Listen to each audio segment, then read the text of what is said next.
Et nous avons la chance d'avoir sur ce panel un intervenant qui pourra nous dresser cette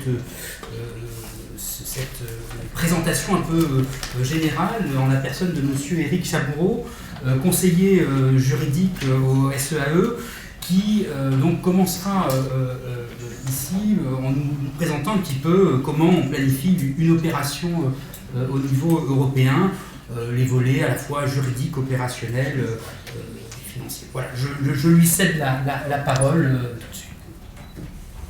Merci pour ces mots d'introduction. Donc, je suis Éric Chaboureau et je travaille donc à la division des affaires juridiques du service européen pour l'action extérieure.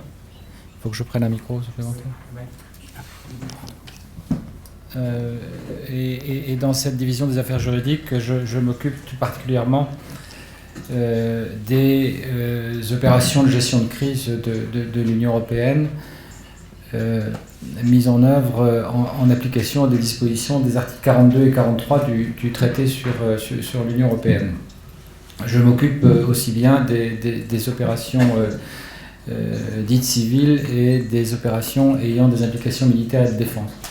Alors, on m'a demandé de vous tracer un peu le cadre général de la planification de missions civiles, qui ne diffère pas fondamentalement d'ailleurs de la planification des opérations militaires. Bon, pour vous présenter la façon dont on planifie des opérations, rapidement, en fait, on peut le faire sur 3 plans. Je pense qu'il y a des questions de planification juridique, si je puis dire, des questions de planification opérationnelle et des questions de planification financière. Et dans chacun de ces aspects, j'essaierai de parler un peu de cyber, étant entendu que c'est un domaine qui m'est un petit peu étranger. Enfin, je vous donnerai un peu ma vision à moi, comment le cyber peut s'intégrer là-dedans. Alors, pour ce qui concerne le premier volet, en l'occurrence la planification juridique, il y a 2 aspects qui sont importants. Pour intervenir à l'extérieur, on a besoin d'une base juridique interne et d'une base juridique externe.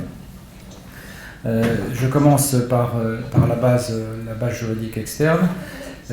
Quels sont les textes, quels sont les actes qui nous permettent d'intervenir à l'extérieur.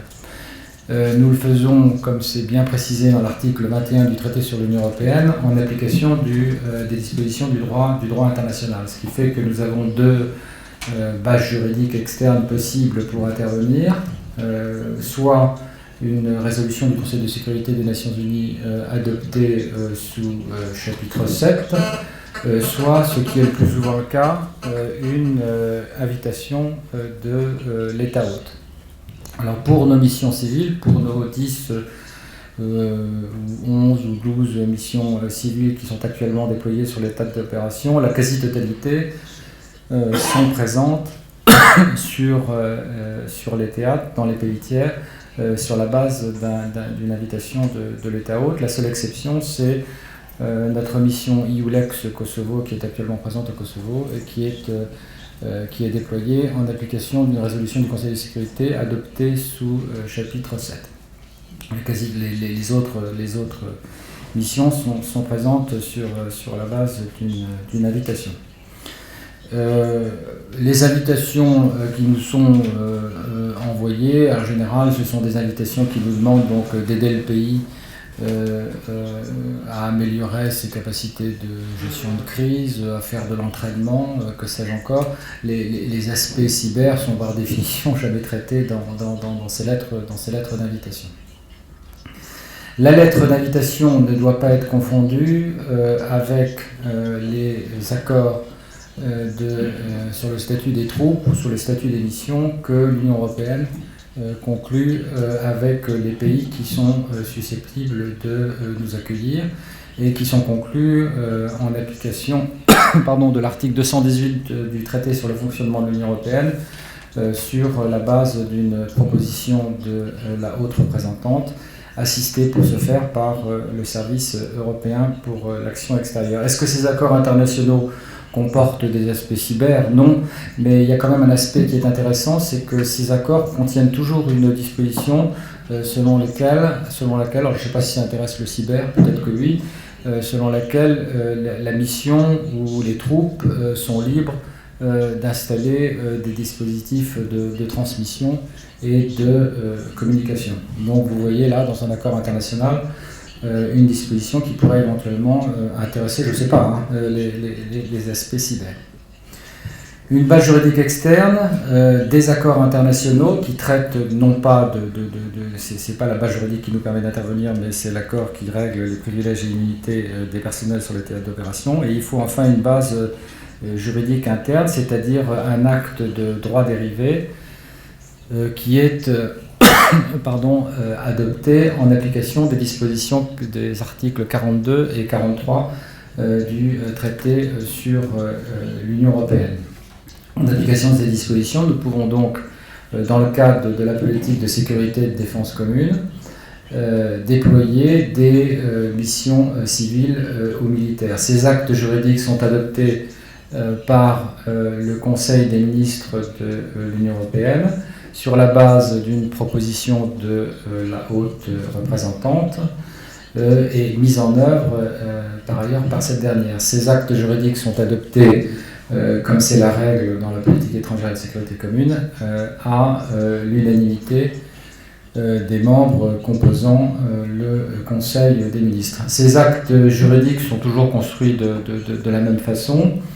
Ils comprennent un article, les premiers articles sont consacrés aux objectifs de la mission et au mandat de la mission, c'est-à-dire les tâches qu'il faudra accomplir pour mettre en œuvre ces objectifs, et contiennent d'autres dispositions diverses et variées sur la chaîne de commandement, sur la participation des États tiers à nos opérations et sur la coordination nécessaire avec les autres acteurs de l'Union européenne. Est-ce que ces objectifs et ces mandats comprennent quelque chose sur le cyber? Non. Il n'y a rien dans les actes juridiques qu'adopte le Conseil qui traite du cyber. La seule chose, et ça a été dit je crois ce matin, c'est que nos opérations civiles comme nos opérations militaires sont mises en œuvre avec les capacités des États membres. Donc des capacités cyber sont dans ce cadre susceptibles d'être mis à la disposition des missions civiles de l'Union européenne, qui sont différentes donc des missions ayant des implications militaires et défense. Si vous permettez juste un petit développement sur la différence que nous faisons entre les missions civiles et les missions militaires, on me pose souvent la question de savoir quel est le critère juridique qui permet de distinguer entre les missions civiles et les missions militaires. Il n'y a pas de critère juridique. Il y a des conséquences juridiques si vous qualifiez une mission de militaire ou de civile, mais il n'y a pas de critère juridique.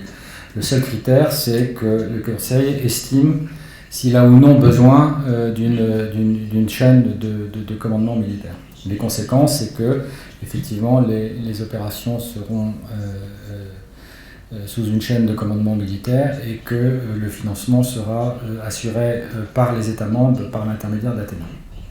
Donc voilà pour ce qui concerne les aspects de planification juridique. Donc vous voyez, c'est un gros travail au niveau des services, que ce soit pour le travail d'influence que nous devons avoir auprès des États tiers ou des organisations internationales pour nous permettre de déployer. Ensuite, un travail sur l'acte juridique interne, l'acte de droit dérivé, et puis la négociation des accords internationaux. Et pour conclure sur cette première partie, donc vous voyez, il n'y a absolument aucune disposition spéciale sur le cyber. Deuxième type de planification, la planification financière. Alors là, je serai assez court. La planification financière, comme vous le savez, les missions de gestion de crise qui sont déployées par l'Union européenne, qui n'ont pas d'implication militaire et de défense, sont financées, pour ce qui concerne les dépenses additionnelles, les dépenses opérationnelles, par le budget de l'Union européenne. Qu'est-ce que ça signifie? Ça signifie qu'il reviendra à la Commission de préparer le budget et par ailleurs de le mettre en œuvre par l'intermédiaire d'un contrat de financement qui sera conclu entre la mission, qui dispose maintenant, à tort ou à raison, de la personnalité juridique, et entre la commission donc, et la mission. Est-ce qu'il y a des aspects cyber là-dedans? Il peut y avoir des aspects cyber, d'abord parce qu'il peut y avoir un certain nombre d'équipements informatiques qui vont être financés sur ce budget, donc il y a probablement des aspects cyber là-dedans, là encore je ne suis pas un spécialiste. Et puis aussi des personnels, qui soient des personnels contractuels internationaux, qui soient des personnels locaux, qui soient des personnels détachés par les États membres, enfin seconde dite comme on dit. Et dans ce cas, on peut aussi avoir besoin, dans le cadre des missions civiles, de spécialistes cyber. Voilà pour ce qui concerne rapidement la planification financière. Et j'en termine avec le dernier type de planification, c'est la planification opérationnelle, c'est-à-dire donc tous les documents qui n'ont pas de valeur juridique en elles-mêmes, mais qui sont élaborés par le commandant d'opération et approuvés soit par le Conseil, soit par le Comité politique et de sécurité, en vue donc qui servent de guide opérationnel pour la conduite de l'opération. Alors ces documents de planification, il y en a de trois types, je dirais. Il y a d'abord le concept d'opération, appelé aussi CONOPS, à partir duquel on va construire, on va développer un plan d'opération. Et il peut y avoir aussi, dans certains cas, des règles d'engagement, c'est-à-dire des règles d'usage de la force au-delà de la légitime défense. Alors pour ce qui concerne le CONOPS et le plan, je n'ai jamais vu dans ce type de document de développement particulier sur le cyber. Il y a en général une annexe qui parle de CIS, mais les aspects cyber ne sont pas véritablement traités. Pour ce qui concerne les ROE, en général, dans notre compendium de règles d'engagement, qui s'inspire un peu de celui adopté par l'organisation de l'autre côté de la ville, il y a des règles d'engagement cyber, c'est-à-dire qu'on peut faire un certain nombre d'attaques, comme on dit, selon des règles d'engagement de la série 4 ou de la série 5, je ne me souviens plus. Ces règles d'engagement ne sont pas d'actualité pour les missions civiles qui, en général, n'ont pas de règles d'engagement et fonctionnent sur le principe de la légitime défense avec ou sans armes. Donc voilà ce que je voulais vous dire en termes de planification juridique, si je puis dire, de planification financière et de planification opérationnelle. Et pour conclure, je dirais que les aspects cyber, c'est le moins qu'on puisse dire, ne sont pas véritablement prégnants dans ce type de document. Voilà, je vous remercie pour votre attention.